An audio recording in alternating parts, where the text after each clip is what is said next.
ಪಾವಗಡ ತಾಲೂಕಿನ ಹೊಸಕೋಟೆ ಹೋಬಳಿಯ ಪೋತಗಾನಹಳ್ಳಿ ಗ್ರಾಮ ಪಂಚಾಯಿತಿ ಅಧ್ಯಕ್ಷ ಸ್ಥಾನಕ್ಕೆ ಶುಕ್ರವಾರ ನಡೆದ ಚುನಾವಣೆಯಲ್ಲಿ ಎಚ್ ಮಂಜುಳರವರು 15 ಜನ ಸದಸ್ಯರ ಬೆಂಬಲ ಪಡೆಯುವುದರೊಂದಿಗೆ ಆಯ್ಕೆಯಾಗಿದ್ದಾರೆ. ಇಂದಿನ ಅಧ್ಯಕ್ಷರಾದ ಅಶ್ವಿನಿರವರ ವಿರುದ್ಧ 13 ಜನ ಸದಸ್ಯರು ಅವಿಶ್ವಾಸ ನಿರ್ಣಯ ಮಂಡಿಸಿದ್ದರಿಂದ ತೆರವಾಗಿದ್ದ ಸ್ಥಾನಕ್ಕೆ ನಡೆದ ಅಧ್ಯಕ್ಷರ ಚುನಾವಣೆಯಲ್ಲಿ ಪೋತಗಾನಹಳ್ಳಿ ಗ್ರಾಮದ ಎಚ್ ಮಂಜುಳರವರು ನಾಮಪತ್ರ ಸಲ್ಲಿಸಿದ್ದರು.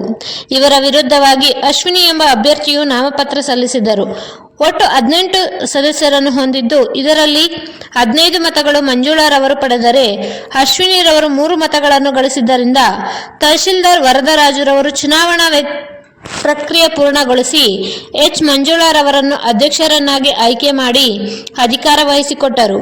ಈ ಸಂದರ್ಭದಲ್ಲಿ ಗ್ರಾಮ ಪಂಚಾಯಿತಿ ಉಪಾಧ್ಯಕ್ಷರಾದ ಶೈಲಜಾ, ಸದಸ್ಯರಾದ ಚೆನ್ನಾರೆಡ್ಡಿ, ಸುಬ್ಬಪ್ಪ, ನರಸಿಂಹಮೂರ್ತಿ, ರಾಮಾಂಜಿ, ಜ್ಯೋತಿ, ಆನಂದ್, ರವಿ, ನಾಗಮ್ಮ, ಸ್ವಾತಿ, ಪುಟ್ಟಮ್ಮ, ಪಾರ್ವತಮ್ಮ, ರಾಮಾಂಜಿನಮ್ಮ, ಮುಖಂಡರಾದ ದಿವಾಕರಪ್ಪ, ಮಹಾಲಿಂಗಪ್ಪ, ಪೂಜಾರಿ ತಿಮ್ಮಯ್ಯ, ವೈಸಿ ಹನುಮಂತರಾಯಪ್ಪ, ಆನಂದ, ಜಯರಾಮ್, ಸತ್ಯಪ್ಪ, ಸುಮಾನ್, ರಾಮಾಂಜಿನಪ್ಪ, ಅಕ್ಲಪ್ಪ, ಶ್ರೀನಿವಾಸ್ ಹಾಗೂ ಗಂಗಪ್ಪ ಇನ್ನು ಮುಂತಾದವರು ಉಪಸ್ಥಿತರಿದ್ದರು. ವರದಿ ರಾಮಪ್ಪ, ಸಿಕೆಪುರ.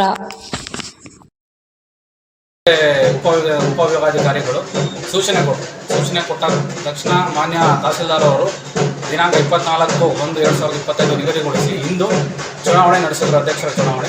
ಈ ಚುನಾವಣೆಯಲ್ಲಿ ಶ್ರೀಮತಿ ಮಂಜುಳಾ ಎಚ್ ಅನ್ನೋರು 15 ಮತಗಳಿಂದ ಅಧ್ಯಕ್ಷರಾಗಿ ಆಯ್ಕೆಯಾದರು. ಅಶ್ವಿನಿ ಎಂ ಅವರಿಗೆ 3 ಮತಗಳು ಬಂದವು. ಗ್ರಾಮ ಪಂಚಾಯತಿ ನೂತನ ಅಧ್ಯಕ್ಷರಾಗಿ ಶ್ರೀಮತಿ ಮಂಜುಳಾ ಎಚ್ ರವರು ಇಂದಿನಿಂದ ಅಧಿಕಾರವನ್ನು ಸ್ವೀಕರಿಸಿದರು. ಧನ್ಯವಾದ. ಉಪಾಧ್ಯಕ್ಷರು ಶ್ರೀಮತಿ ಶೈಲಜಾ ಅವರೇ ಮುಂದುವರೆದಿದ್ದಾರೆ. ಆನಂತರ ಮಂಜುಳಾ ಅವರಿಗೆ 15 ಮತ ಬಂದಿದ್ದಾರೆ. ಅತಿ ಹೆಚ್ಚು ಮತ ಪಡೆದಂತಹ ಮಂಜುಳಾ ಅವರು ಪೋತಗಾನಹಳ್ಳಿ ಗ್ರಾಮ ಪಂಚಾಯತ್ ಅಧ್ಯಕ್ಷರಾಗಿ ಆಯ್ಕೆಯಾಗಿದ್ದಾರೆ. ನೋಡ್ಬೇಕಾದ್ರೆ ಎಸಿಯರು ಹಿಂದೆ ಅದು ಅವಿಶ್ವಾಸ ಆಗಿತ್ತು, ಅವ್ರು ನಾವು ಬಂದಿದ್ದೆ. ಆನಂತರ ಅದು ಮತ್ತೆ ಅದು ಆದೇಶ ಬಂದಾದ್ಮೇಲೆ ಅದು ಖಾಲಿ ಆಗಿದೆ ಅಂತ ಹೇಳ್ಬಿಟ್ಟು ಎಸಿ ನನಗೆ ಆದೇಶ ಕೊಡುತ್ತೆ, ಅದ್ರ ಪ್ರಕಾರ ಬಂದಿದ್ದಿಲ್ಲ, ಚುನಾವಣೆ ನಡೆಸಿರ್ತೇನೆ.